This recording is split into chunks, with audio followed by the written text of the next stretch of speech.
Where are you going live on? YouTube. Oh, YouTube.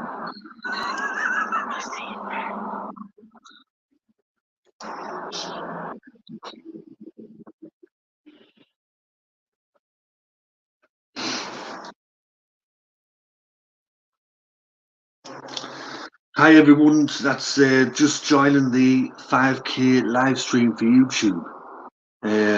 Of course, with the time difference, I'm not expecting everyone to be on this live stream or be present, but you know, at some stage you'll all get around to watching it, no doubt. But anyways, it's the 5K live stream, so we'll just wait for some people to come in and we can get going.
Hi, Alison.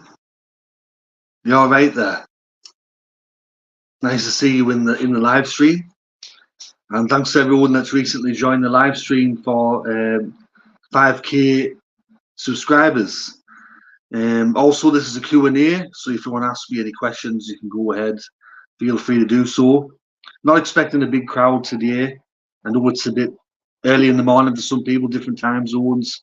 People have got stuff to do, but as I said earlier, some people they'll watch this back later on, so no bother.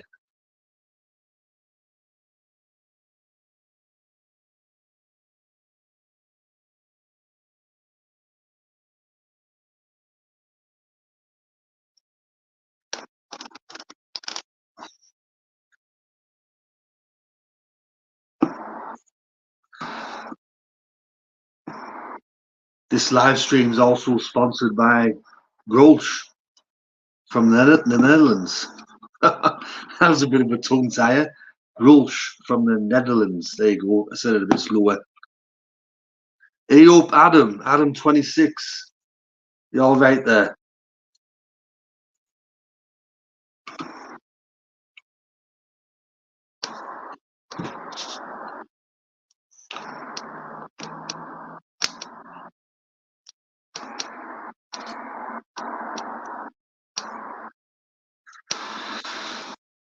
Oh, thank you, Alison. Congratulations on 5,000. What an achievement. Exactly. I never really thought that I'd get to 5,000, but here we are. Great achievement. Yeah, lot of hard work to get to 5,000.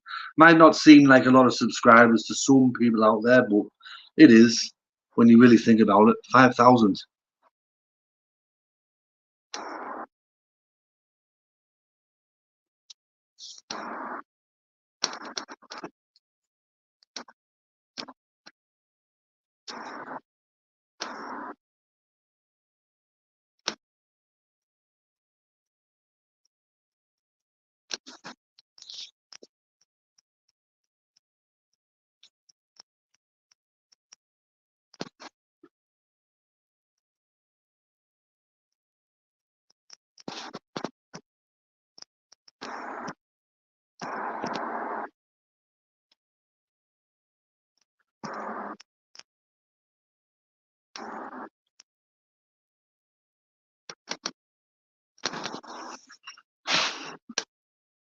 They don't put these banners in for you.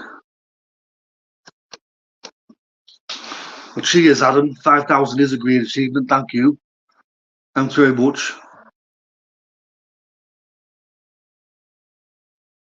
Did you watch any of the games tonight? You see Hull Kingston Rovers, they shut up shop in that second half, didn't they?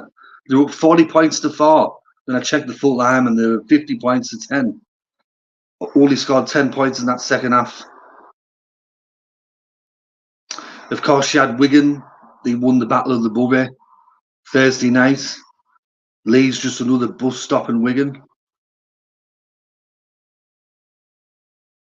And Castleford getting their first win of the year over Salford.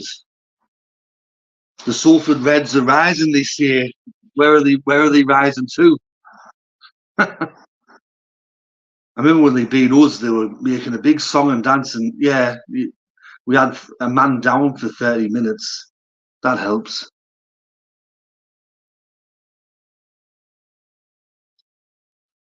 Yeah, Mikey Lewis is a good player. Dave hates him though. Dave doesn't like him.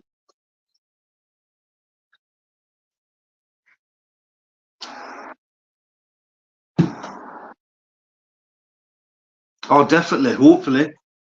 Hopefully sometime this year. Probably Magic Weekend. Magic Weekend probably be the best bet. It's the closest to where I live. I know a lot of people are upset this year with the Magic Weekend.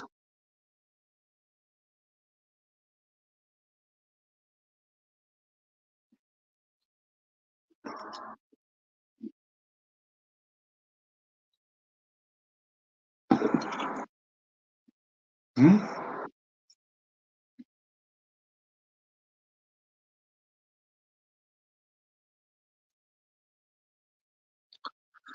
What time is it in Australia at the moment? Because I think 90% of my audience is from there and Papua New Guinea.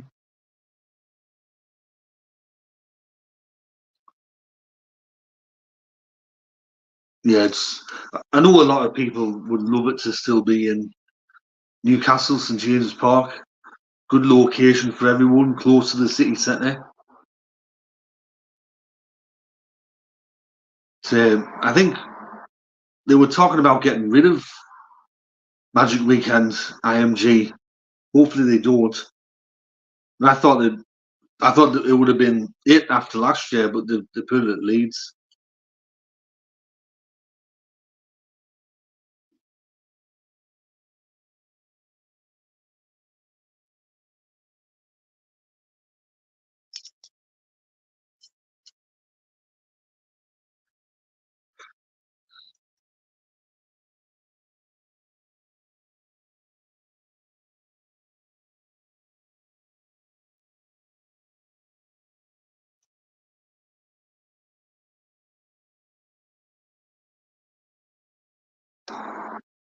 I would have music in the background, something if it were allowed, but obviously copyright can't do that.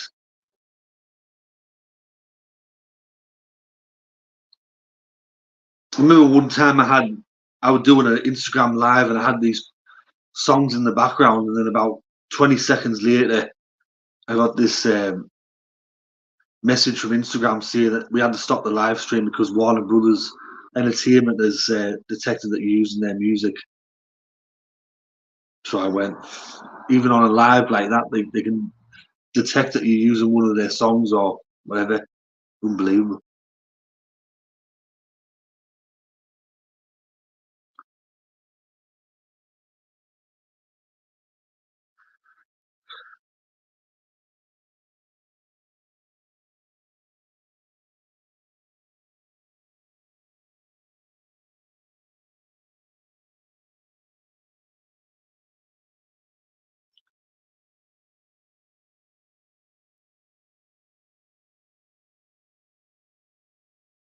Alison asked us, are there any games this weekend for NRL or Super League?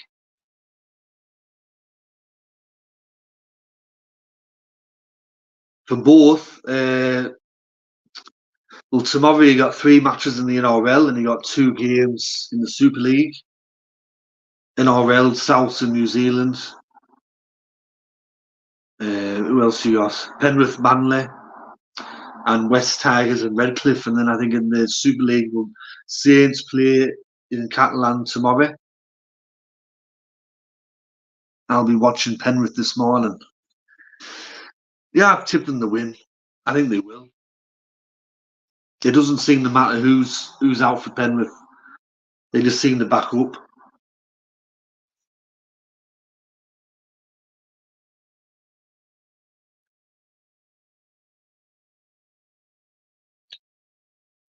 Kind of reminds me of some teams in the past that they've had a good run. Brisbane or whoever in the past, Eastern Suburbs, Parramatta.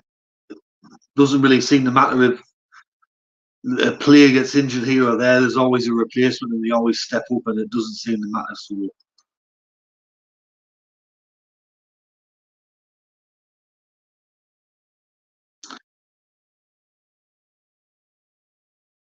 no, I won't be going to any football matches this weekend. I haven't been to a game for about a month now.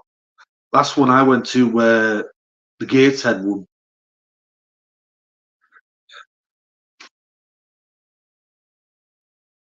Probably if I lived like closer, if I was over the other side of the country where you got so many teams all close together, I'd probably go to more games. But I mean, I've done all the teams in this area.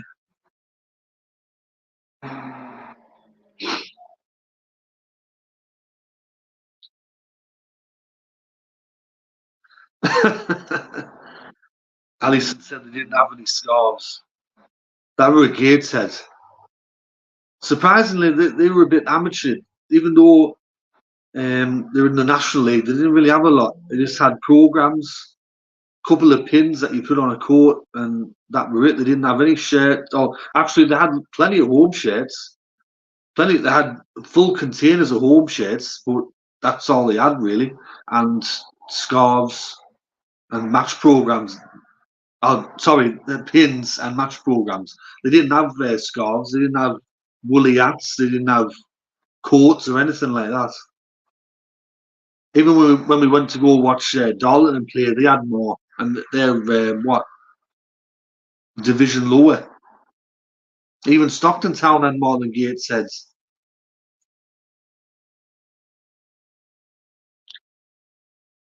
Yeah, well, I have taken Alison to rugby league games before, plenty. When we lived in Australia, I took her to a few Parramatta ones. Took her to North Sydney, Newtown.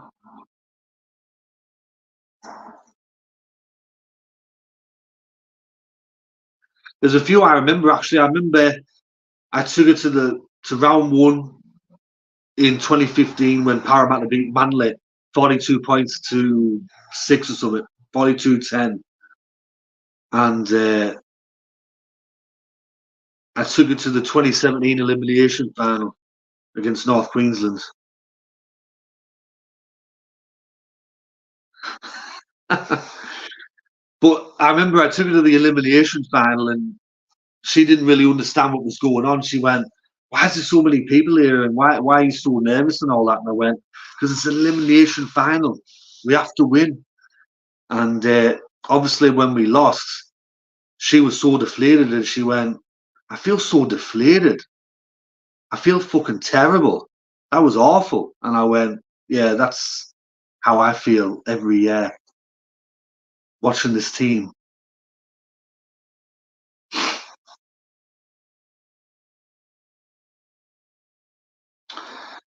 Yeah, that were a deflating night, like. I remember we had such a good year. Just lost to Melbourne controversially. Playing a North Queensland side that didn't have Thurston and Matt Scott, and half their team was out injured. And they had a tough match the week before. And I remember we scored the opening try through Raj Rodri. He run nearly 100 metres to score the try.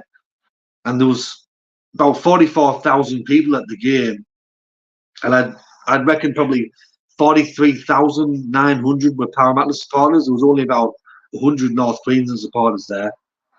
And when we scored that first try, I thought this might be our night.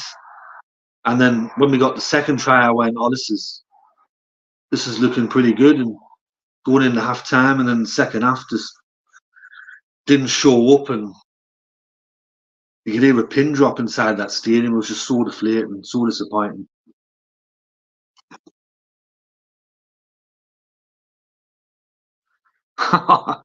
Yeah, hopefully we can get to an England game this summer. Yeah, we did. Yeah, we had a lot to drink at the George Hotel, I think, at where in St Helens. We didn't leave there till about 11 o'clock at night.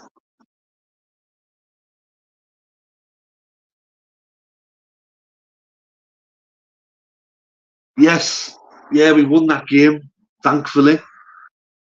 I don't think we were ever really in trouble. To be fair, I really thought that Tonga would have been better, but I don't know what it was. Maybe because it was such a long season in the NRL Super League, and then the players coming over, flying over, and they just didn't look at their best, Tonga. But it was good to play them. It was good to play against them and not France or Scotland or Wales or so unpredictable. All right there, Tiger Vulture. All right there. Welcome to everyone that's just joined the live stream. 5,000 subscribers. A bit of Q&A. That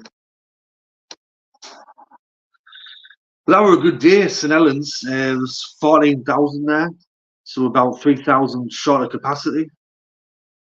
Nice sunny day. Yeah, good game. Dave was only there. He's always in a rush. Every time I meet Dave, he's always in a rush.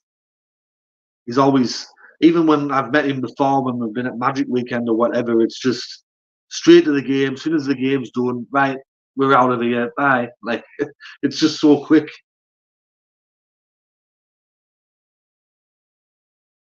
And then when we were at the pub in St Helens after the Glass House, he was kind of sat there. He was getting a bit agitated, going, "Oh, I don't like being in St Helens. I have to get out of here. I have to go home and have a shower. I feel dirty." Being in St Helens as a Wigan supporter. Oh, cheers, Tiger Vulture. Thank you.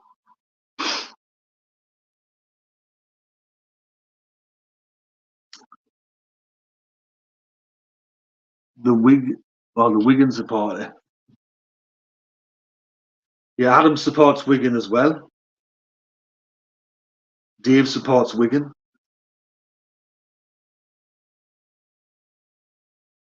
I got a little tiny St Helens corner flag up there behind me.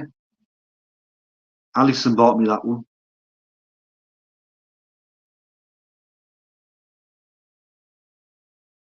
I am. I am the only St Helens supporter. Pretty much is.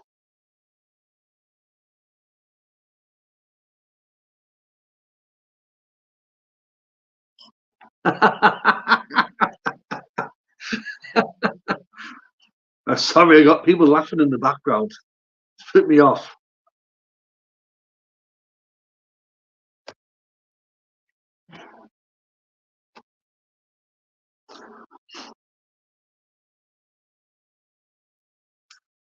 I'm going to the West Tigers and Redcliffe game in the NRL today.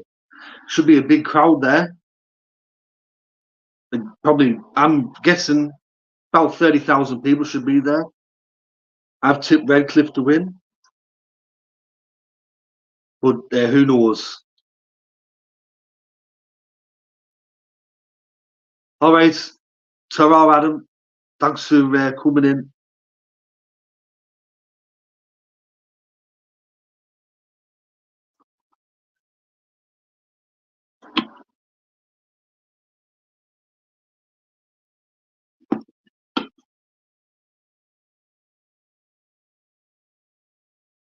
I mean, they had a funny start of the year. Redcliffe obviously got battered in round one, and now top of the table. Well, I think they're still top of the table. I haven't checked.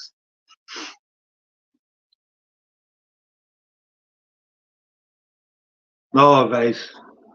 Well, I've never been to Suncorp, so I don't know what it's like going to a match there when it's raining. If you're covered by the roof or whatever. Um, if it were dry, if it weren't raining, I'd say minimum 30,000 will be there.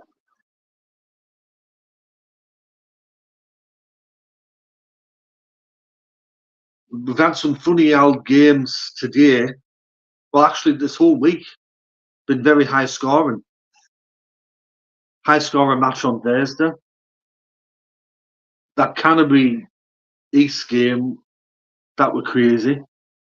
Canterbury up 26-0, almost bottled it.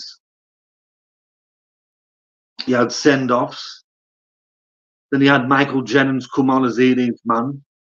Hasn't played in the NRL for nearly 4 years. After he served that drugs ban and he had some other things. I think he actually might, because of what's happened with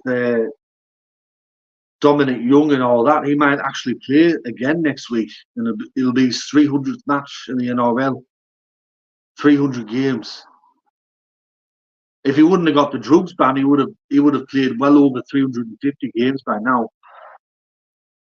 Because I remember Michael Jennings as a player, he never really got injured. He was always pretty fit and never got hurt. So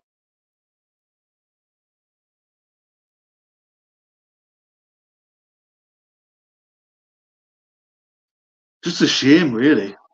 I remember the day he got banned the day of the elimination final against South. Apparently, he took some sort of thing, stimulant, whatever, and got banned.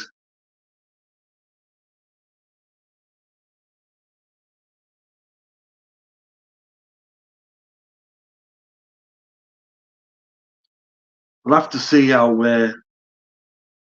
Parramatta go on Sunday, though. Not confident.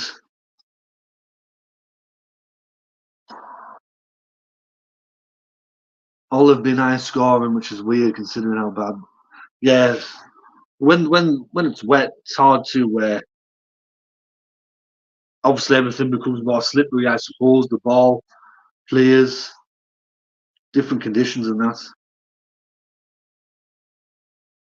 Now that it's been, if it rains like this today, you give Manly a shot. Cheers, Madeline Suzette. Thank you. Thanks for watching the channel, subscribing.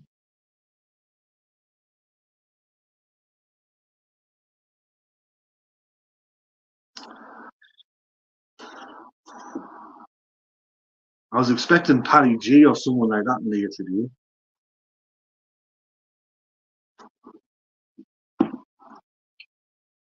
Yeah.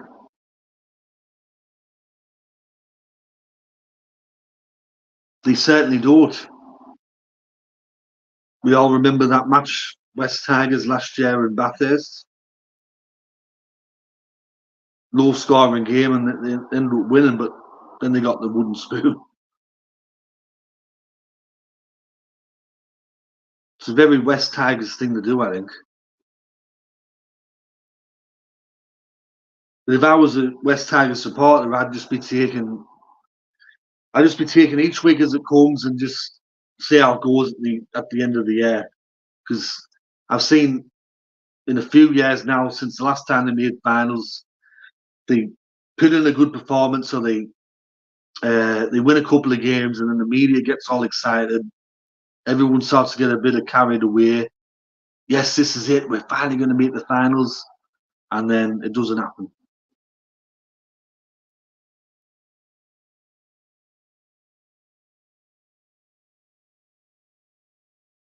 I'll never forget when we beat Penrith that night.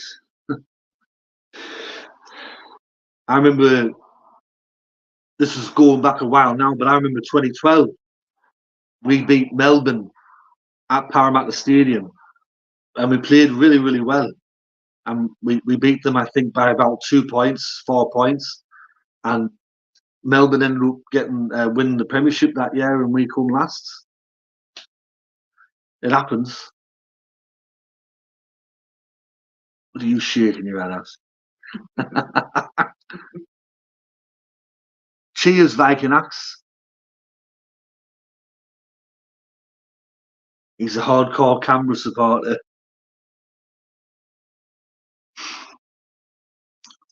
Yeah, but it does happen. Teams that finish with the wooden spoon beating other teams that either make the grand final or win the Premiership. I was using that example in my last tipping video. There was 2018. I remember West Tigers in round 1 they beat Sydney Roosters. Round 2, I think they beat Melbourne, either in Melbourne or in Sydney. So they started the year 2-0. They beat them 2 teams. Everyone was going, yeah, West have turned the corner. They're going to be up there this year. They're going to be a really good team, and didn't even make the finals. And then, as we all know, Melbourne and Sydney Roosters made the grand final.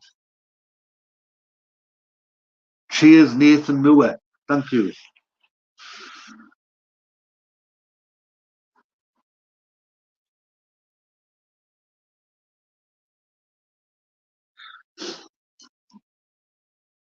If you just join the video, this is the 5K live 5K subscriber live stream video, plus just a bit of a Q&A. I think the last time I did one of these might have been when I got to 2,000 subscribers. I forget, but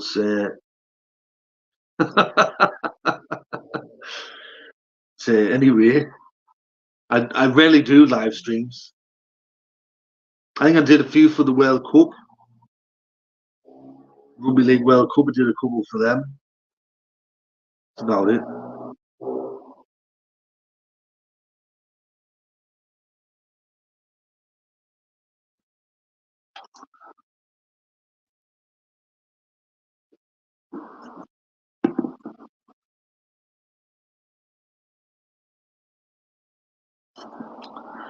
Thoughts on the season so far?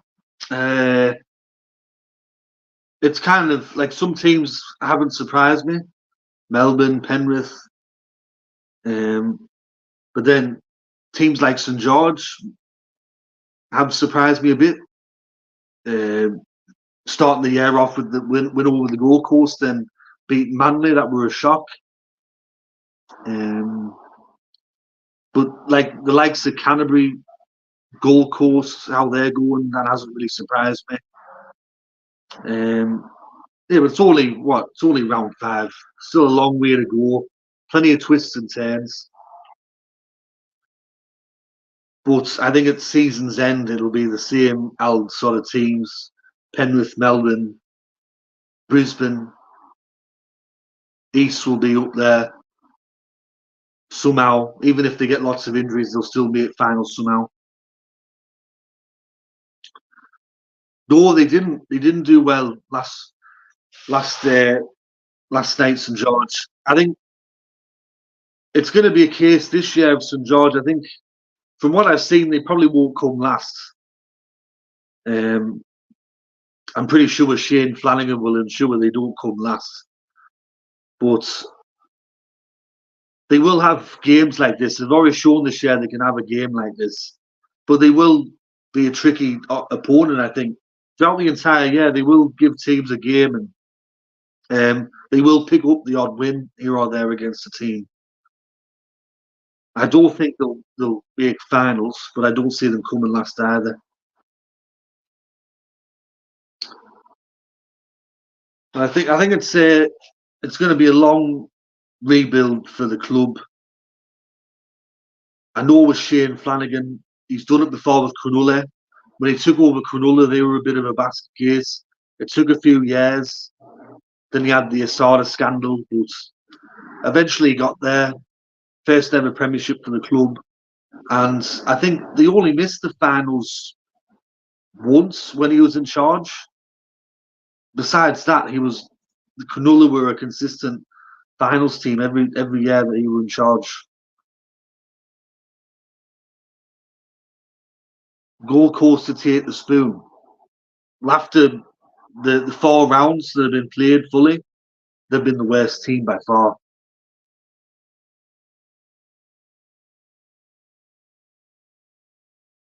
But that can all change. That can all change. Um, I don't think the Gold Coast on paper, I don't think they've got a wooden spoon team. But we've seen in years gone by that it's usually a team that you least suspect gets the wooden spoon. So, how many full stars have we seen at the Gold Coast? I mean, I'm a bit older than most of the people I would imagine on this chat, are people that have a YouTube channel. So I've seen a few. Well, I've seen nearly all the Gold Coast teams, and with them, it's always been a case of they've had lots of times like this where they get a new head coach in, they get some players in, and everyone gets excited. Everyone thinks, "Oh, this is it. The Gold Coast are going to be up there. They're going to be competitive. They could maybe be a dark horse for the Premiership," and it just never happens. And it's been like that ever since when the Gold Coast first came in 1988. They had some very capable people behind the scenes. You had John Sattler, you had Bob McCarthy, Ken Irvine, and then you had some players that they recruited from other teams, Manly, Canterbury, still didn't make finals. Then when they were the Seagulls, you had Wally Lewis in there, one of the Immortals, come last 3 years in a row. Then you had the Gold Coast Chargers, who were slightly better. And then obviously now that they've been the Titans, you had Preston Campbell, Matt Rogers, Greg Bird, Luke Bailey. You had some decent players there, and it's just never really come to anything. And then they've had some head coaches in there. I remember they got Gareth Brennan from Penrith, who everyone was talking him up, going, "Oh, he's done really well in the lower grades. He's going to be a smashing head coach at the club." And Gold Coast got him, and he turned out to be a flop. He's never coached ever again after that. You had Neil Henry in there, who used to coach North Queensland, Justin Holbrook. Now you got Des Hasler. Who knows? It just seems anyone that goes there, it's like a poison chalice. Old G Rugby League history, yes. I do go on a bit. Closely followed by my team, South Sydney, the Buddies. Yeah, they've had a bad start of the year, South. What do you make of that Josh Mansour thing, though? I think that's I follow Josh Mansour on social media, and I mean, he's been in the game, involved in the game for over 10 years now, and he doesn't really come across as someone that I would say is dishonest. He doesn't look like a guy that would be dishonest. And the way that he talked about his time at South Sydney and how it ended, that didn't paint a very good picture. To go to the end of season's award function and you sat there, and then they go, "These are the players that we're farewelling at the end of the year," and then first name that comes up, Josh Mansour, "Thank you for your service," and you're going, "Huh? Me? Am I leaving? I didn't even know." That's what he said. "I didn't even know I was leaving." But then before all this, you had Sam Burgess. He kind of said a couple of cryptic things like something's not right with this club behind the scenes, hint, hint. I just wonder if they sack Demetrio, who's going to come in to replace him? Because you've got, I think Ben Hornby's the assistant head coach, but is he going to be ready to be the full-time NRL head coach? It's a big ask. Who else have they got there? Maybe I think isn't John Morris involved with South? He's been a head coach before. He might be the head coach if Dimitro gets sacked. They did need to win that game against Canterbury. A lot of people said if they lost that, Dimitro would have been terminated. But from all reports, because I only got to watch the highlights, apparently they weren't very good. I think, obviously, whenever a team wins in the NRL, if you look at the comment section after the game, corruption, referees got paid money, NRL bias, all this nonsense. But a lot of people said that South Sydney were pretty ordinary. If it weren't for Jack Whiten, they probably wouldn't have won. They looked a bit clunky. I was John Morris at the West, because he's been around a bit. Since he got sacked at Cronulla, he's been, I think he was at South behind the scenes. When was he sacked at Cronulla? 2021, wasn't it? 2021 he was sacked at Cronulla. I think he did an all right job at Cronulla, and then all of a sudden they just went, sorry, Tara, and then they got Craig Fitzgibbon in there.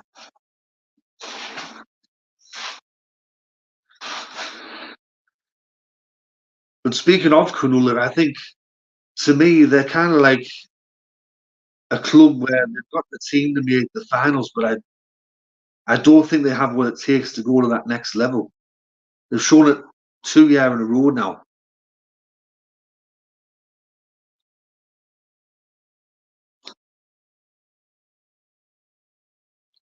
Oh, it would have been, especially. I mean, the last few years, South Sydney have had it really good. They've been a really good team, and then all of a sudden this year, down towards the bottom, I would imagine a few South Sydney supporters would be freaking out. Would say it doesn't get any easier.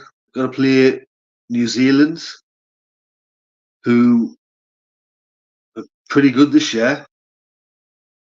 I've tipped New Zealand to win. Obviously, I want South to win. I don't like New Zealand, but I will. Hopefully, South do win, but I just see New Zealand winning, unfortunately.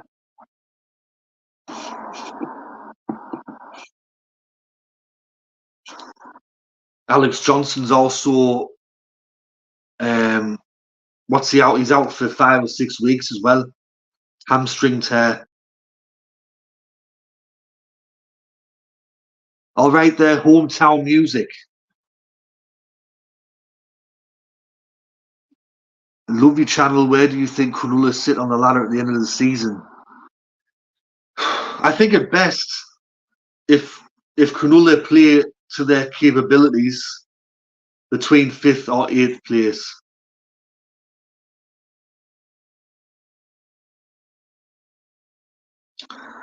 Between 5th or 8th place, I think that's the best. Maybe, I don't know. Maybe if the miracle happens, maybe if things go their way, potentially top 4. Like if they, but really, realistically, for me, between 5th to 8th, I think they do have a team to make the finals. It just, I don't know if they've got the squad to just go to that extra level. Like when they get right into the finals and they play a Penrith or a Brisbane, do they have what it takes to get over them? I mean, when was the last time they won a finals match? 2019 or something like that. The last 2 times they've been in the finals, they've gone out straight sets. Or 3 times, I think. Last 3 times they've gone out straight sets. Won't. Why don't you like New Zealand?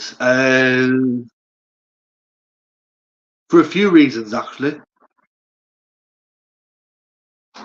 Probably one of the first reasons is that this is going back a while. At the end of 2000, New Zealand were actually wound up.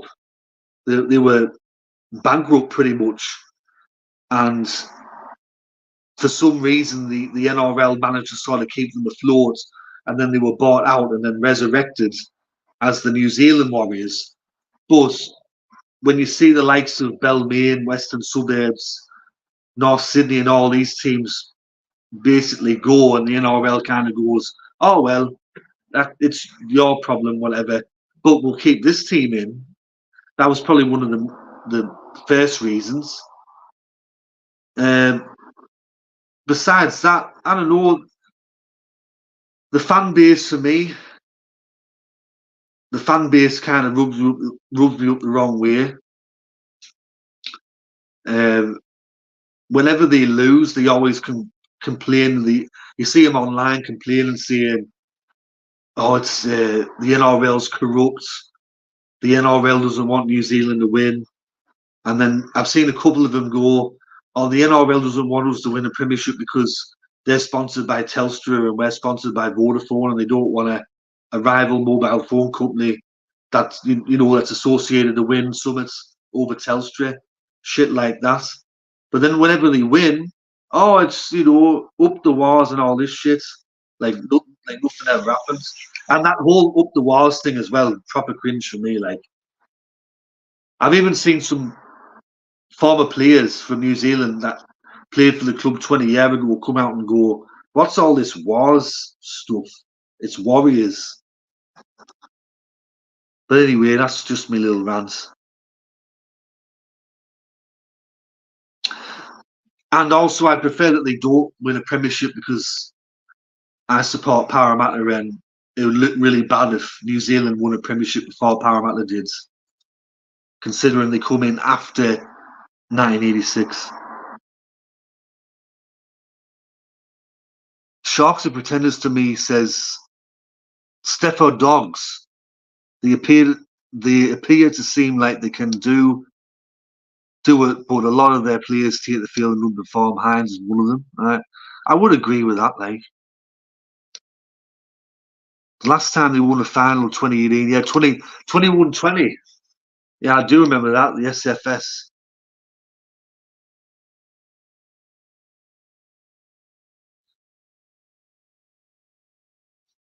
No, that's not what I'm saying, Alison. I don't really love the wars. PNG won a team in the NRL. Do you see that happening? I've been told that it will happen, but it's really strange. For a number of years there, I thought that Perth were going to get the bids because all the signs were pointing towards a Perth team. They were taking more matches there. They had a double header there. They had state of origin games. I thought that the NRL was kind of using all this stuff as like a trial to see what the public over there, if they got the crowds and the interest in that. I really thought that Perth were going to get a team for a long, long time. Everyone said Perth is going to be that team, and it would be kind of weird if PNG got in before Perth did. I think if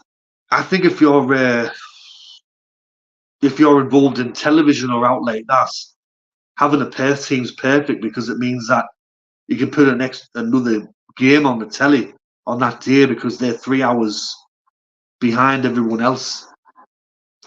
So, say for instance on a Saturday, instead of having 3 matches, you could have 4. That's just a thought. But the last Perth team only lasted 3 years, and then there was $7 million Australian dollars in debt when they got wound up at the end of 1997. Because if you actually, as I've done a bit of, actually I did the video on Western Reds, but I did a bit of research on them. And that first game against St George at the Wacker, huge crowd, everyone was really excited, all that. They beat St George, which was huge back then because St George were a class team. And then the next home game against Cronulla, huge crowd, but then they lost that match. And then they lost a couple of games, and then all of a sudden the attendances just plummeted, and they never got over 20,000 for a game ever again. They're always hovering between, say, like 6 to 12,000 for a game. And then by the last season, when they're in that Super League competition, they're only getting 7 or 8,000. The interest wasn't there. It's like the moment that they started losing matches, everyone over there just went,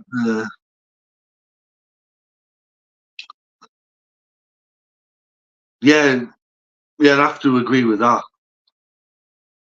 Over in Perth, I mean, AFL is the number one sport. I would imagine, and I'm guessing personally. West Coast, massive club over there. Fremantle, despite not having success, massive in terms of supporter base. Um, and then also you got cricket, you got football, Perth Glory. You got the basketball team over there, Perth Wildcats, who were very successful. They get big crowds. And then you've got rugby union over there, or they did have rugby union there. So it's a competitive market. But I think if I was to choose between putting a team in Perth or Adelaide, definitely Perth. No chance I would see a team working in Adelaide. Adelaide's similar. Well, sorry, South Australia, similar to Victoria. They're just fanatical about AFL.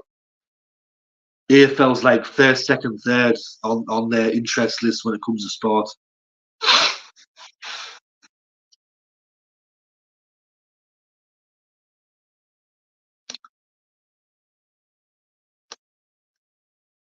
Stuffer Dog says, "Do you play Super Coach?"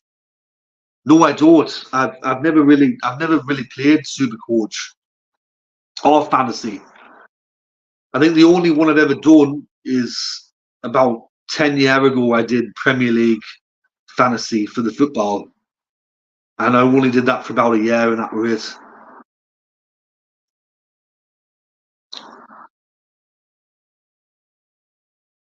Cheers, TJC Sports. Thank you. Thank you for tuning in for the live stream. Thanks very much.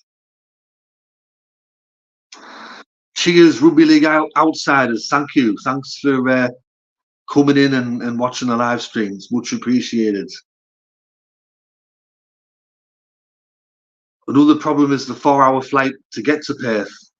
It is, but in saying that, I mean, Townsville, North Queensland, I think from Sydney, it's a 3-hour flight. And I think from Melbourne, it's about 3.5 hours. So for some of the players, they'd be used to that.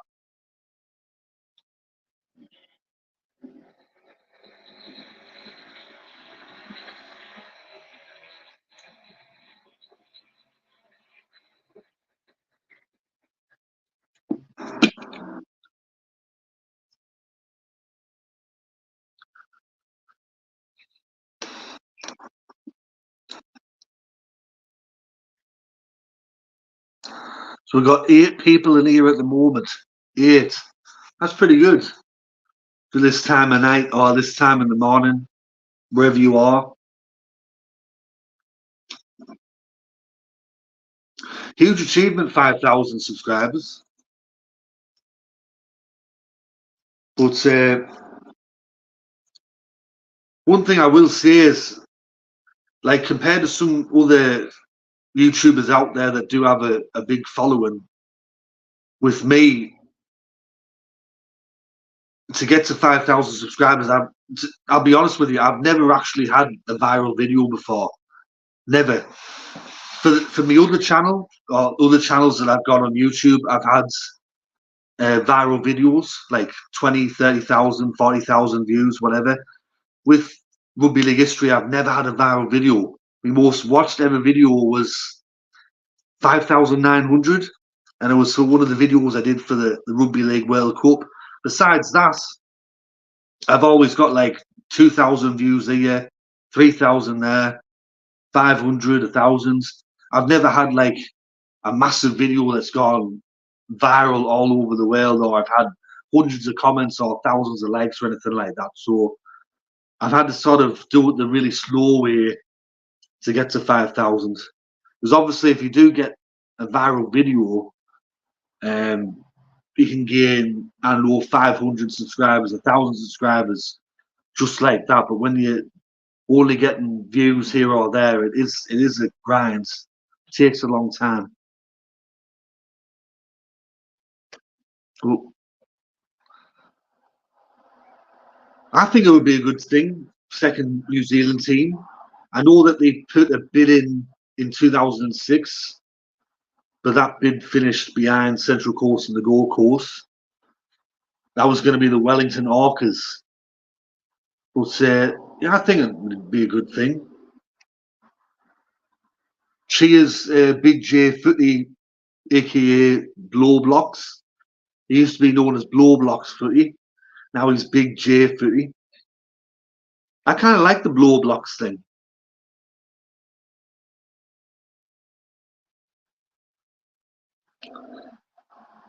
How long have I been running the channel? I started March 2020.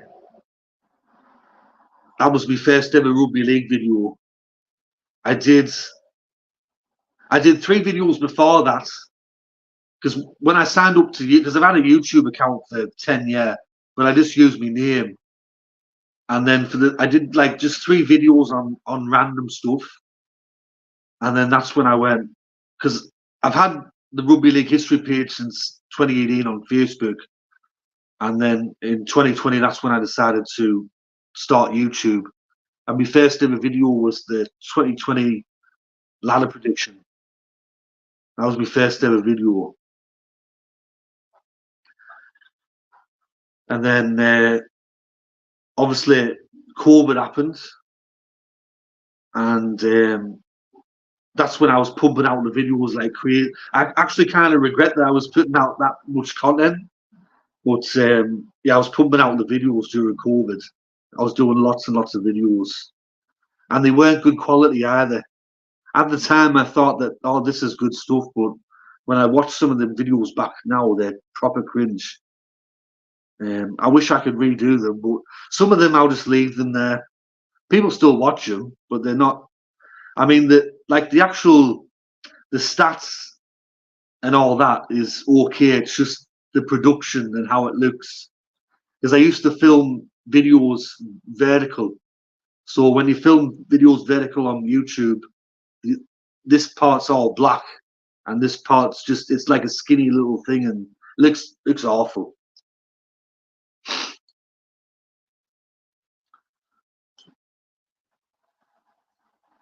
Who was your favourite rugby league YouTuber? I wouldn't say I've got a favourite, but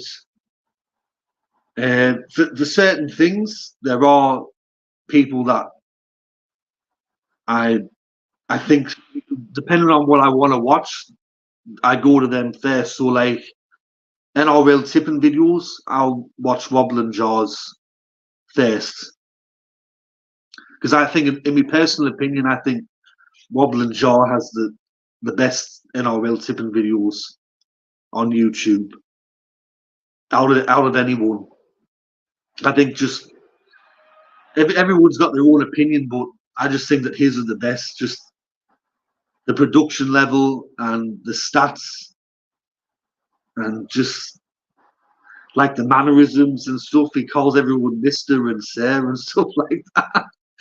He goes, "Oh, Mr. Michael Jennings is playing this week." Mr. Jennings. Yeah, but I think like everyone kind of does their own different thing. I mean, Rugby League Outsiders has got a good channel. They do a lot of reporting and stuff on things that you never would have even known, or they talk about teams that you never even heard of before. There was one the other week, Brixton Bears or something like that. Then we had some clubs in the Midlands and things like that. I think in terms of like YouTubers that have, when it comes to actual production value, like how they actually make stuff, I'd say Paddy G's right up there. He, I don't know how he manages to get around copyright and all that by showing parts of the game. Maybe because he puts commentary over the top of it, but just like all the memes and stuff, and yeah, that's pretty good. Um,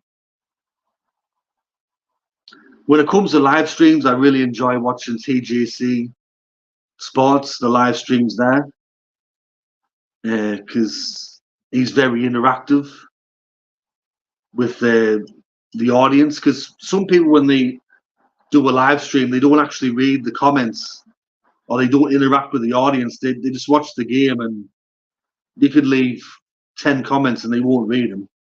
He reads every single comment. And then there's lots of good YouTubers out there that do good vlogs and that as well.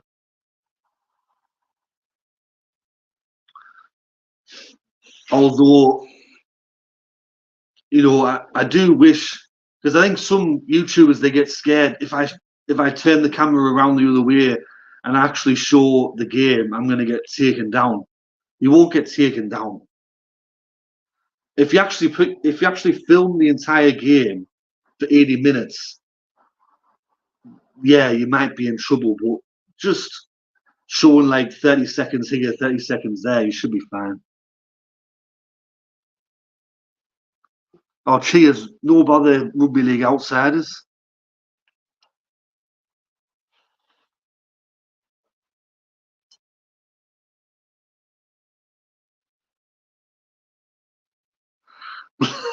Bless wobbling jaw.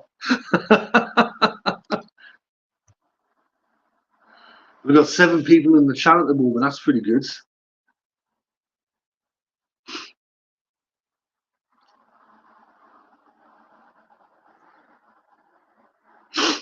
If anyone wants to ask a question, feel free.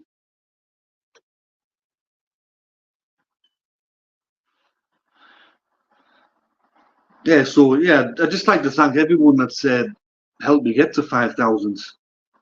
It's a big achievement. Of course, you know, one thing I like to do with the channel more is I like to go to more games.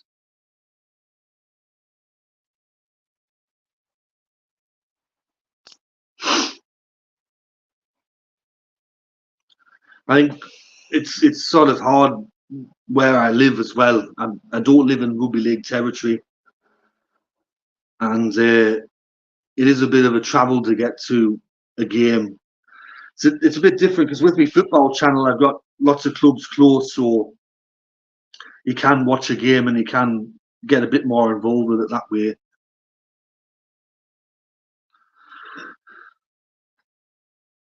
Have I played rugby before? Yes, I have. I've also used to play cricket a lot, football. I wasn't really dedicated to just the one sport, but yeah, I did play rugby league. How do I feel about Parramatta losing the West Tigers? I'm not really shocked that they lost. I did see in my tipping video if they didn't turn up that they would lose, and they did. But by all accounts, Parramatta should have won easy. They had lots of ball, lots of chances. Just looked really clunky without Moses, and then it come down to the kick from Gutherson, and he missed it.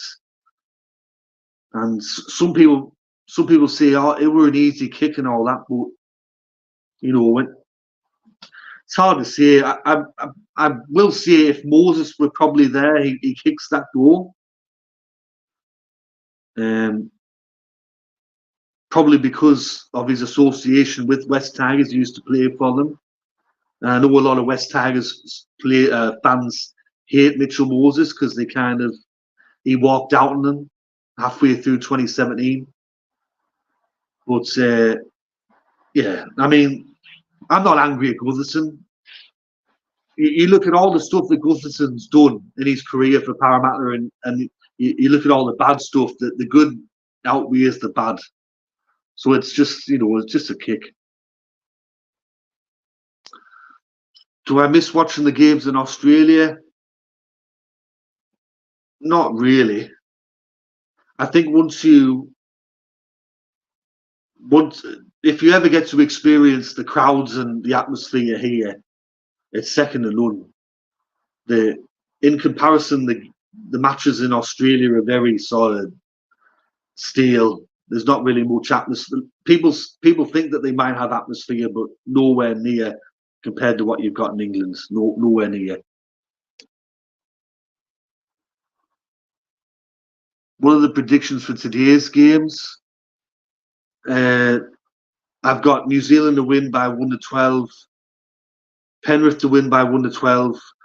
I'm not going to change my tip, even though if it is raining, that Manly's going to have a big chance because Penrith don't play well in wet weather. And I'm tipping Redcliffe to win by 1-12. That's who I'm tipping today. I tip Melbourne to win on Thursday. I tip Newcastle to win, and I tipped East to win. They just fell short against Canterbury in a crazy game.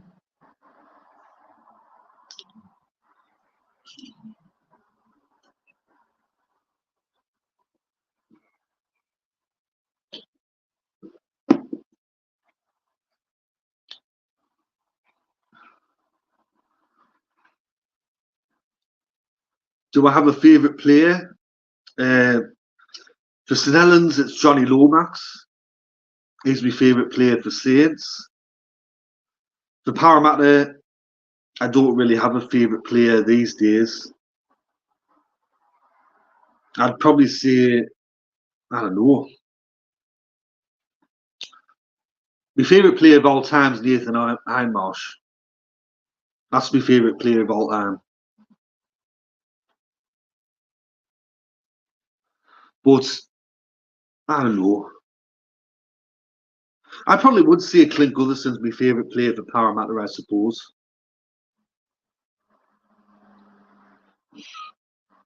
Yeah, they did. Some of that defence were laughable. That try that Blake Taft scored, it was like nobody were there. Just ran and just slid over.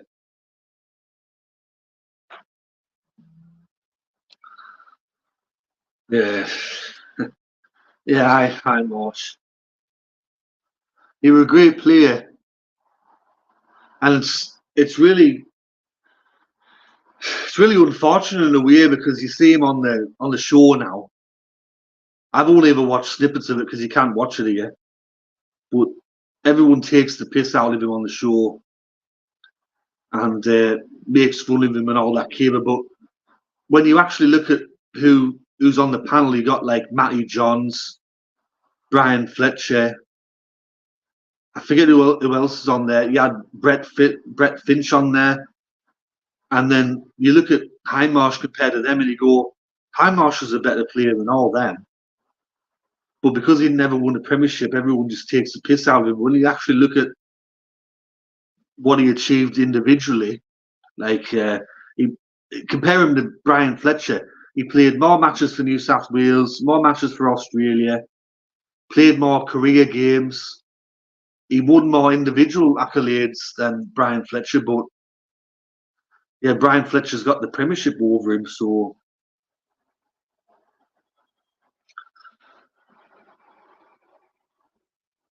yeah, Matt Burton, hat-trick, and he kicked 5 goals. He pretty much scored all the points, I think. What's that? 10 points. He scored 22 points. Apparently, Bronson Jerry did nothing. He did absolutely nothing. As he made his club debut.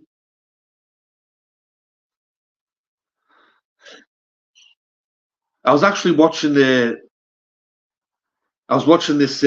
interview with him, Bronson Jerry, and even though he played for Cronulla and he played there like for a while, he's totally turned his back on Cronulla. Because they were saying, what's it like being at Canterbury compared to being at Cronulla? And he went, at Canterbury it's a real family club, and everyone respects you here, and the same can't be said of where I've been before, and all this type of stuff. And then he went, "Oh, I'd even consider myself a Canterbury junior now because I played for Moorbank for 2 years." So he's because he played juniors in the Cronulla system as well, but I think he's just totally wiped himself with them.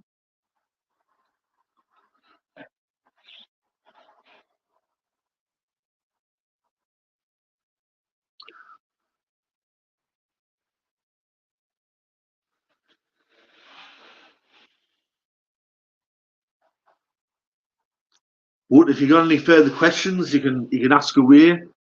I might stay on for another 5 to 10 minutes. I'm actually surprised there've been so many people on today.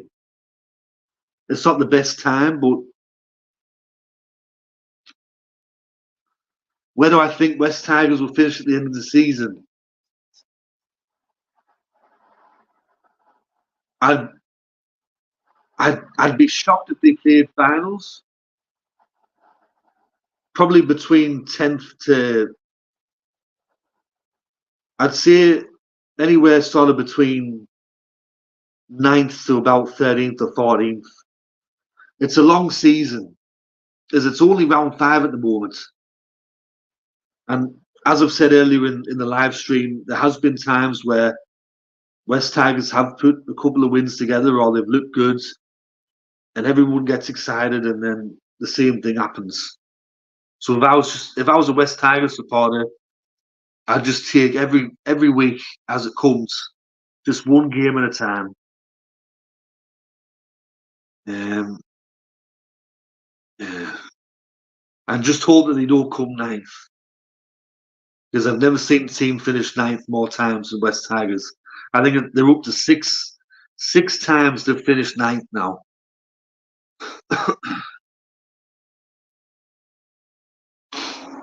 And I remember the last 2 times they finished ninth, I think they had the last game of the year was at Leichhardt Oval, and all they had to do was win, and they lost both times.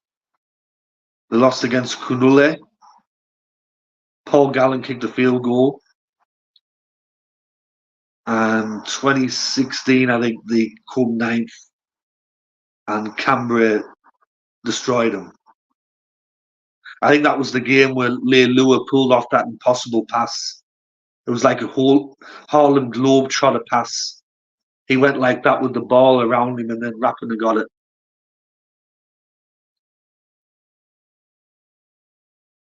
That's when I think that was the year when Joey Leilua and Rapiner were on fire.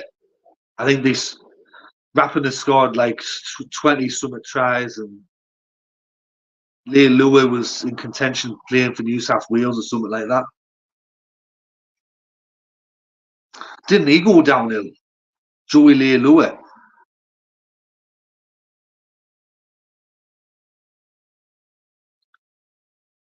I think when he signed for West Tigers, didn't he say, "I'm the best centre in the game"?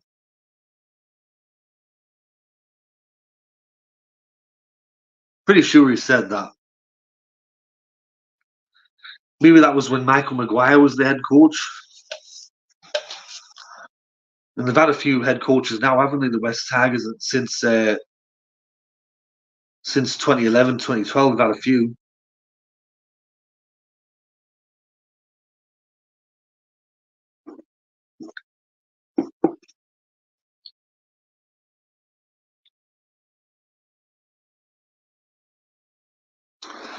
Where do I think Parramatta will finish at the end of the season? I think there'll be. I'd say probably between 5th to 8th. I said in my preview for the season, I said if they play to the best of their ability, probably 5th to 8th place that they could finish.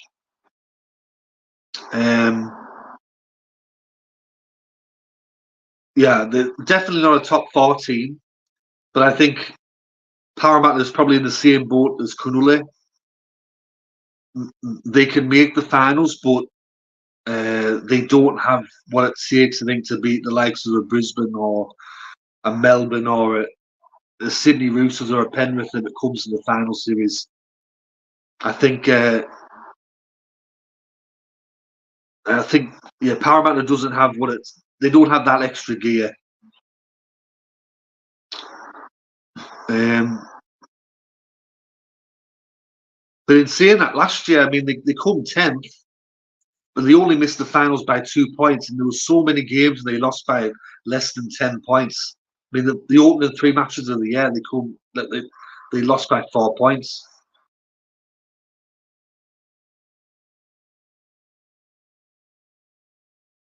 What would be your top 3? Is that top 3 to finish like in order? Probably go. Probably Penrith first, Melbourne second, and Brisbane third to finish the regular season.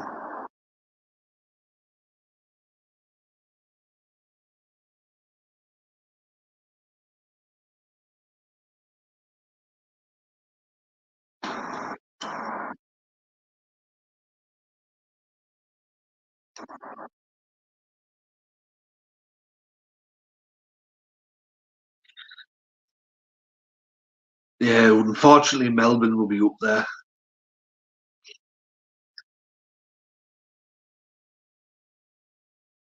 I think probably once again, Melbourne will probably either make a preliminary final or a grand final, potentially.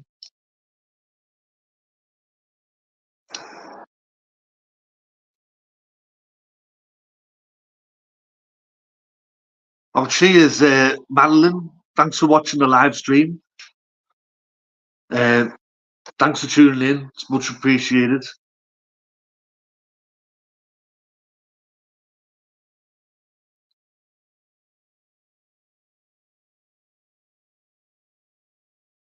Has there been a favourite video that I've done on this channel in the last 4 years that you remember that you really enjoyed? That's one thing I'd like to ask everyone. St Helens, we're top of the Super League. I think. Last time I checked, we were top. But that might change tomorrow. We beat Wigan last week in the Good Friday match. I thought we were going to lose it for a bit. I thought we were going to lose it for a moment because we had a lot of attack going on Wigan's goal line, couldn't get out. Second half, Bevan French scores that try. I thought, here we go again. Wigan's going to hold out. They're going to grind it out. Then Liam Byrne gets red carded. Makinson scores the try, and then I went, hopefully we can hold out. And then Conrad Hurrell scores, seals the game. We're so relieved. So relieved. You never want to lose to Wigan, like the banter and all the stuff you have to cop if you lose. But I think this year will be the way that I'm seeing it at the moment. It's going to be a Wigan and St Helens grand final, or probably maybe Catalan, or I think Catalan's got a good chance of making the grand final again. All right. I've just been informed that Warrington's top of the table now, but there's 4 teams on 10 points.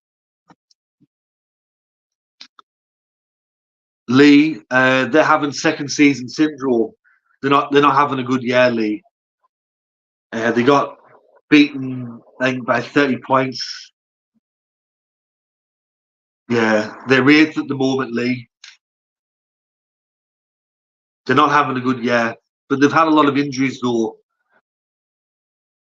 Edwin the Pappy been out, John Asiata.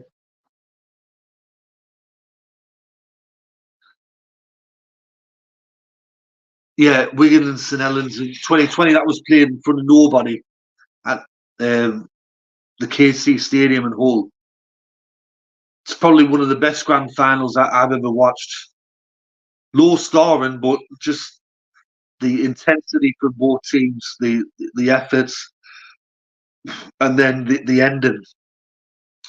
the hooter goes in the background, the ball hits the post, French goes to get it, it bounces the wrong way, and then Jack Wellsby pounces on it to win. And it was James Graham's last ever match as well. Last ever match as a player. So we went out a winner. But it was such a weird grand final as well because it was played in November. It was freezing cold, no fans, and for a den like that, great grand final though.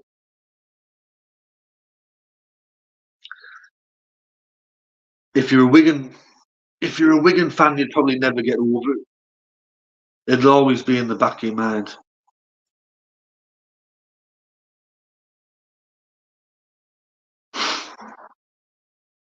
And then I think the last Wigan Saints grand final before that was 2014, where Ben Flower for Wigan got sent off in the first or second minute. Punched Lance O'Hire when he was on the ground. Got sent off, and then I think he got banned for 6 months from playing, 12 months. And then Lance O'Hire had to retire not long after that. He never recovered from that.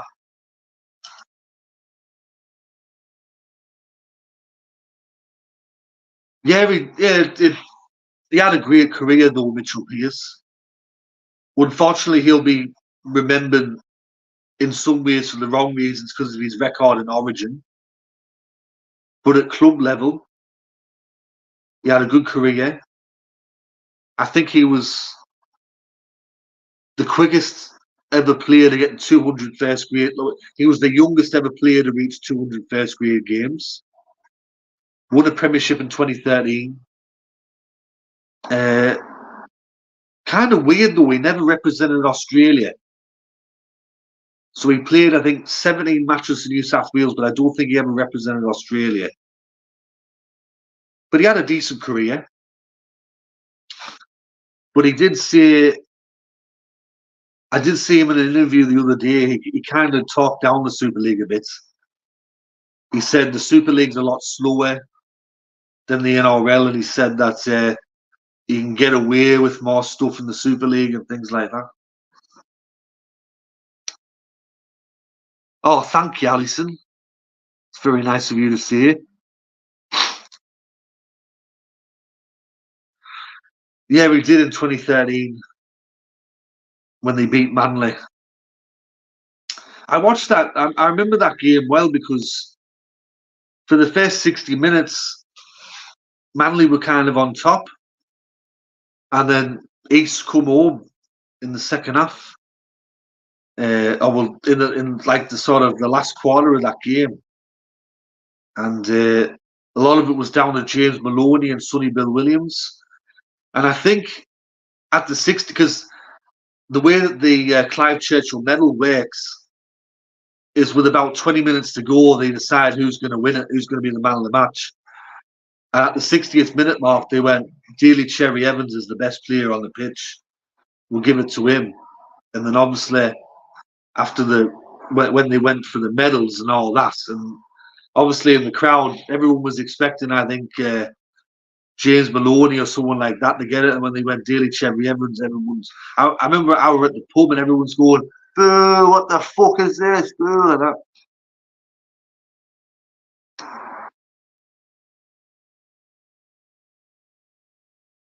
Yeah, it's well, to be fair, ever since Newcastle won the Premiership in 2001, there hasn't been much to write home about up there. Yeah, it hasn't been. They haven't had a lot of good times in Newcastle for for a few years now. They've had the odd moment, they have made the finals here or there, but I mean, since 2001, they've only made one preliminary final, and they got battered, and that were in 2013.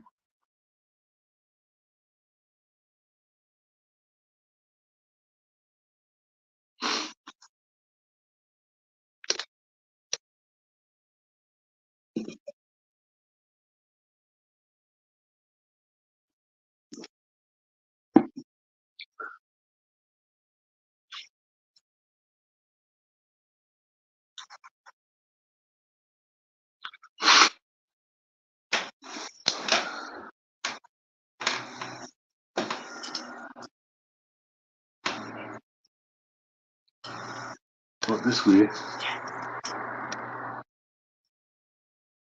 See you. No. How are you doing, man? Oh, could be done.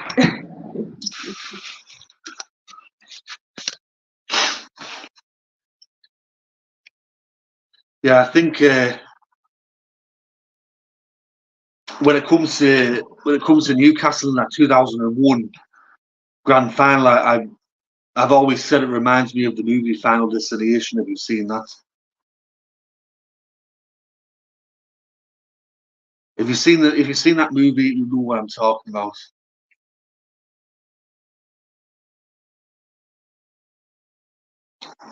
It's actually been pretty good. I didn't expect so many people to be in today and leave comments and all that.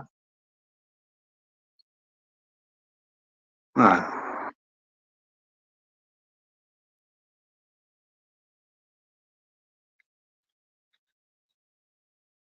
Yeah, but for me, I remember I made one Newcastle supporter upset, but I went, look, it's kind of true. Since you've won the Premiership in 2001, it's been nothing but bad luck.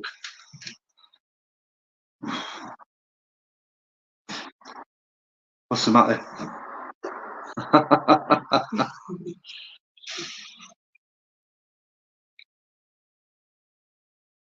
Yeah, Brisbane and Melbourne. Yeah, I heard it were 34-32. But it looks like Reynolds might be out for a bit.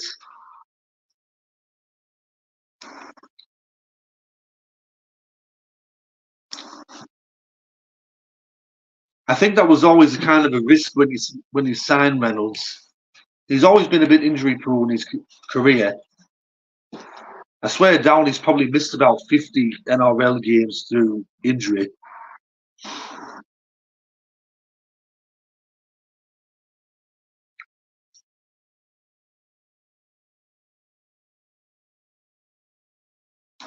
Welcome to everyone that's recently joined the chat.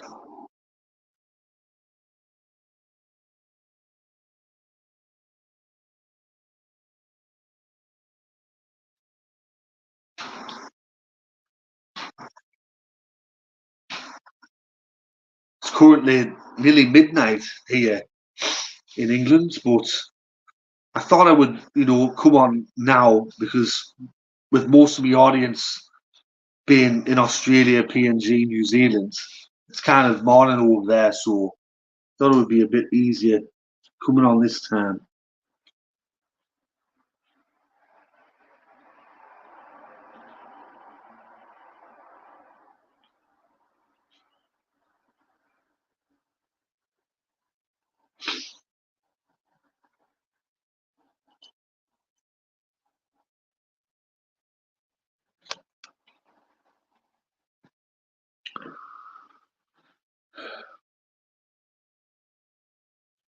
How about Sunday with the Gold Coast and North Queensland? It's going to be it's going to be a big off-field rivalry with the social media personalities, isn't it?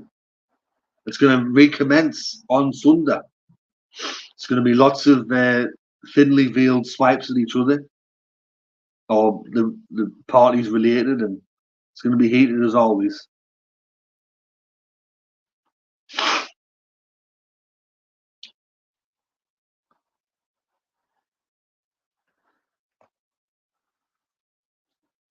Yeah, I think mine's more than 1%. It's probably like 5% or something like that. But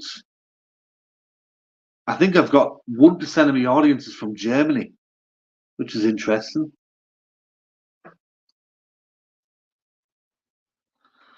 1% of the audience. I didn't even know anyone in Germany liked rugby league. There you go.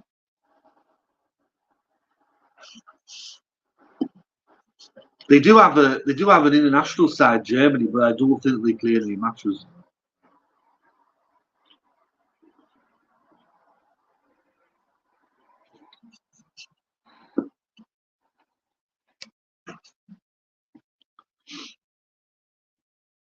Yeah, I think mine's bigger for New Zealand. I'd say about probably 60 to 70% of mine's Australian audience. But I think that there's more people in PNG that watch my videos than in England. Rugby league isn't that big over here. To be perfectly honest, it's not that big. Unless you live close to a town or city that has a rugby league team, nobody talks about it, nobody watches it, nobody really knows much about it.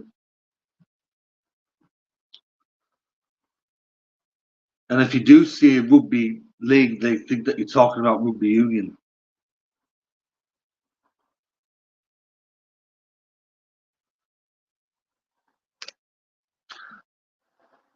Oh, thank you, Alison. To 10K a bit quicker.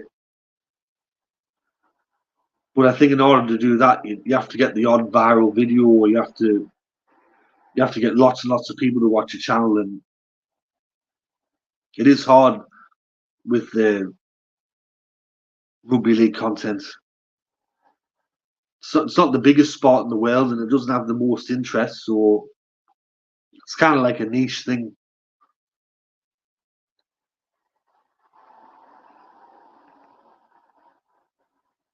Thank you, Alison, for that nice comment.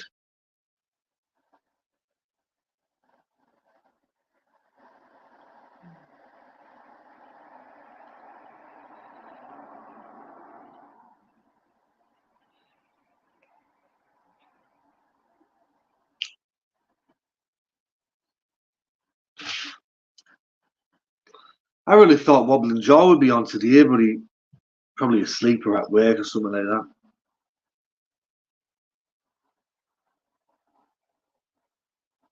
Or potentially, who else would be on?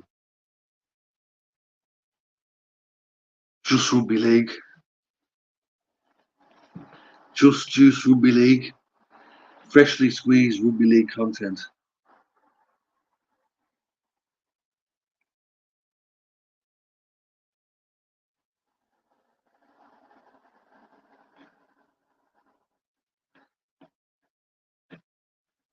Yes, I have played it, but I've never actually owned Rugby League Live 4. I've just sort of just played it for a bit of fun. I think the last Rugby League game I actually owned was Rugby League Live 2. I remember buying the very first Rugby League Live game. I think it was just called Rugby League. It come out in 2003 for the original Xbox, and I used to play that a lot. But it was very basic. Like you could only play one season and the game would reset. You couldn't play a career. You could do custom leagues and you can make like your own players, but that's as far as it went. It's not as advanced as what this one is now. Like you see the likes of Galaxy Footy and stuff like that. How they play it, you couldn't do that on the original one.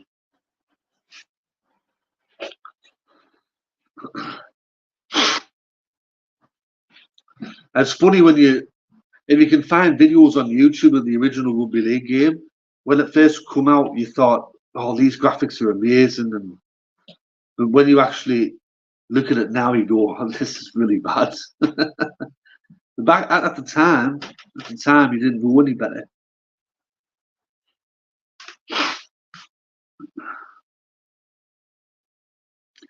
It would be great if Rugby League Live 5 come out though, because it's how long's it been since the Rugby League games come out? And then obviously it would be great if EA Sports or someone like that could release it.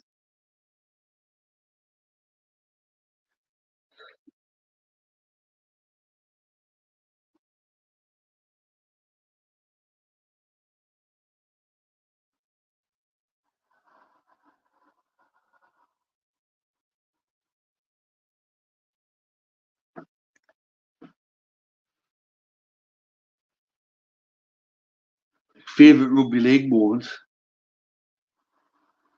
Um,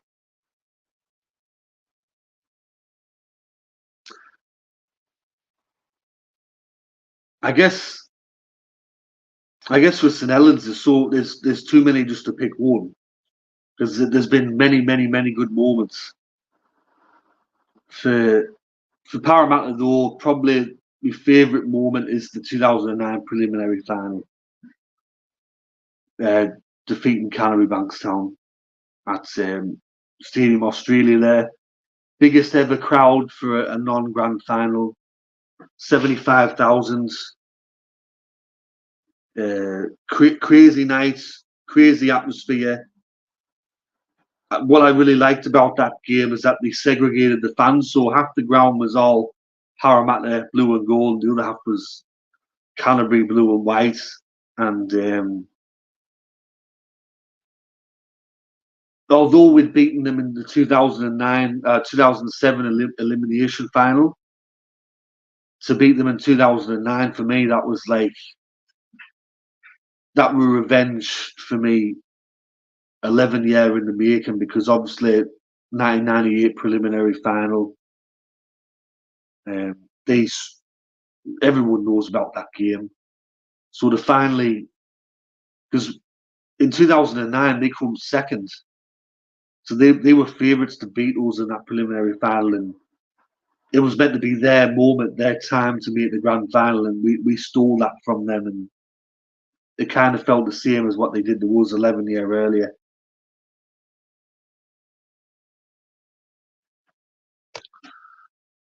Cheers, NRL fanatics. Thank you very much. Thanks for tuning in for the live stream. Favorite jersey? Uh,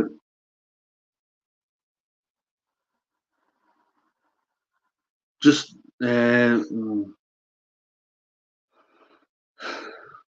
favorite jersey.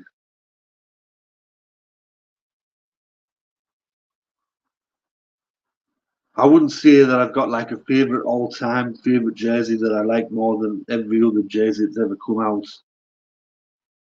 My favorite ever Parramatta jersey is the 1986 design that they wore from 1986 to 1994, and they've worn on again, off again ever since.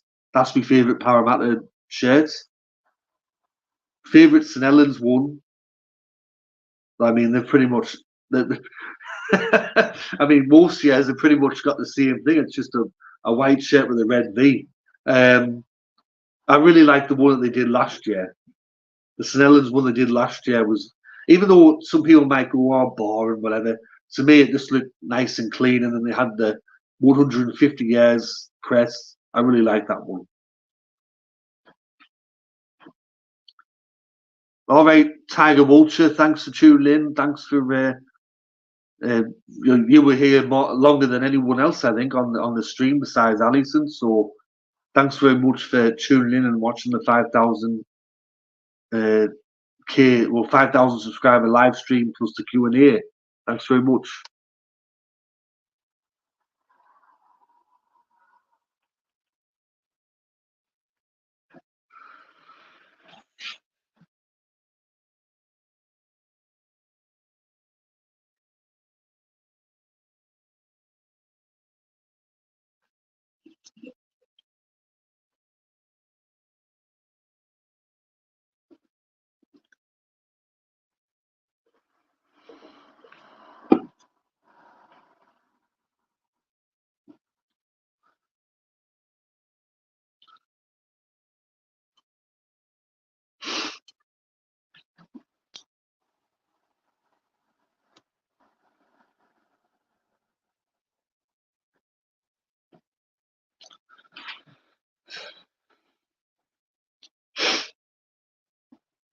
Actually, if I was gonna just quickly talk about some other favourite jerseys from some other teams, the North Sydney Citibank one that they wore from '94 to '98.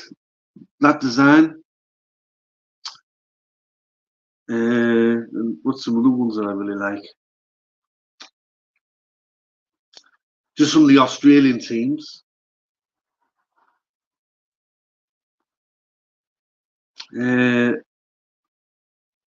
was always a big fan of that Manly one, 1994 to '97, the Pepsi one. I really like that one. Uh, was, I guess with Canterbury they wear the same thing all the time. Brisbane. I know. Like in the 80s and 90s, everyone had such good jerseys. Like nobody had a bad jersey back then, really, that I can remember. Whereas now it's kind of because they put so many sponsors on the jerseys and uh, obviously because as well the material's different. So there's some jerseys that you see and you see the players wearing them and you go, all these look quite good or whatever, like, and then you see the regular person that lives next door wearing them and they got a big beer gut or whatever, and you kind of go, oh, they don't look that great on the regular person. I mean, on the players they look on the players they look great because they're all fit and muscular, but on the average person, some of them look awful. Like there was one that Leeds did. It was the charity one, and when the players were wearing it, looked all right. But then I saw some of the fans at Magic Weekend wearing them, and they got fucking beer guts and all this caper, and you getting bloody cankles and man boobs, and you kind of go, these look awful, awful. Especially when they buy one that's 2 or 3 sizes too short or whatever. What's your favorite thing about having a YouTube channel?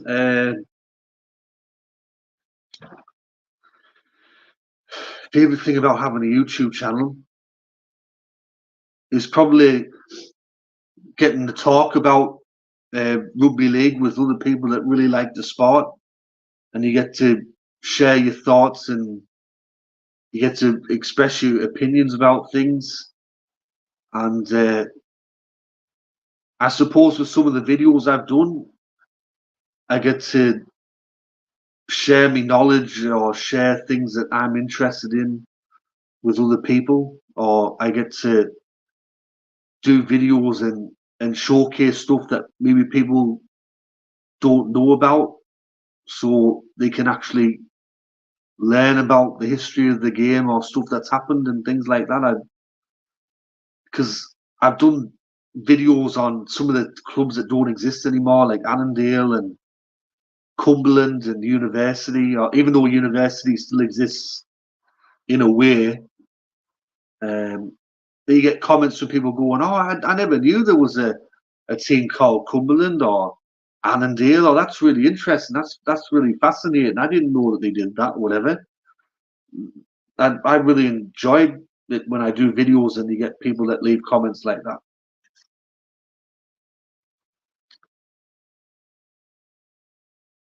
And then also, like, I suppose before I did YouTube, uh, if you had a disagreement or you had something on your mind, the only way to sort of get it off your chest is you had to go to Facebook and then just type it on the comment section. And at least now, if I have something like that, I can just get it off my chest on a video and just get it out there. Um, yeah, because there are some things that I like to get out there to the people and stuff like that. So that's what I really enjoy, I suppose. Everything else is just a bonus, I guess.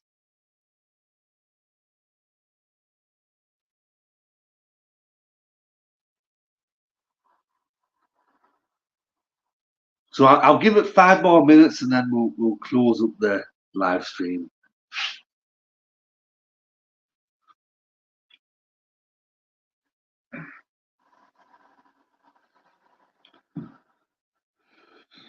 But it was nice to see TGC on here briefly.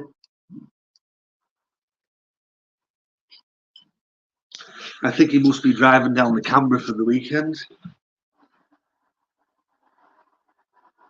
He's a glutton for punishment, him. Driving all the way down there. I guess it's not too far, isn't it? How far is it? It's about 2 hours from Sydney or something like that. So it's like driving from here to Sheffield or whatever.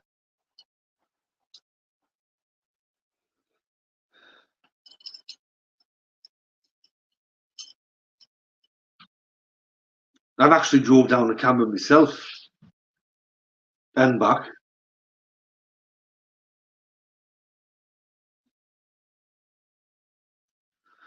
Wasn't really anything there. You had Parliament House, you had the old Parliament House, had a few roundabouts. The War Memorial, that were nice. That's about it. Mm.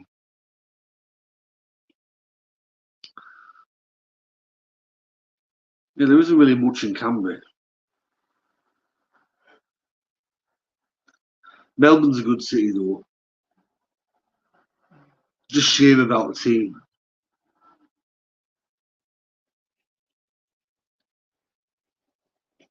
Oh, Tasmania's great as well.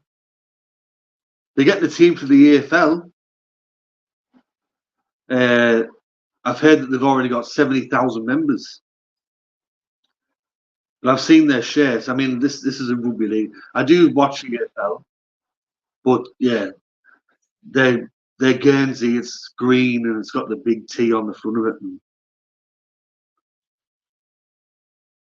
But yeah, someone once said, let's put an NRL team in Hobart or whatever, and I went, no.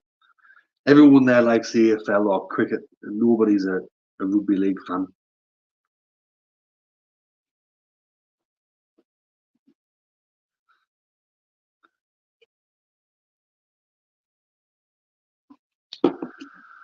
So anyway, that I guess concludes the live stream for the 5,000k. Quite a few people in today, which I'm a bit surprised about. Thanks to everyone that left comments, much appreciated. 5k, wow! Can't believe it. We're actually here. Don't know what else to say really. Thanks to everyone. It's much appreciated. But anyways, this has been Rugby League History, and I'll catch you all later. Ta-ra for now.